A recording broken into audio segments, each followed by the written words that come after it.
Today I'm reviewing this keyboard.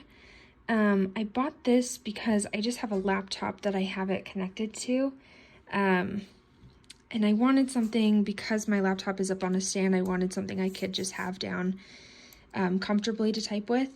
I really appreciate the number keyboard specifically. I type a lot of reports, and so these numbers are great. I just feel like this is so much easier than typing these ones.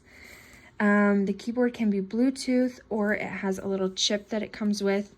It's actually currently plugged in, so it makes it easy to connect to your devices.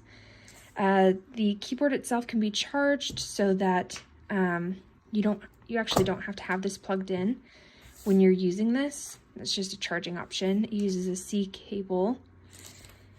And the only thing I would say is some of the buttons are a little bit different from like a Mac or an Apple computer. So if you're on like Google Doc or Word or Sheets, some of the quick action keys are a little bit different. So that's something that just takes adjusting to and is good to know if you are using like an Apple or a Mac. So that's my review. Thanks for watching.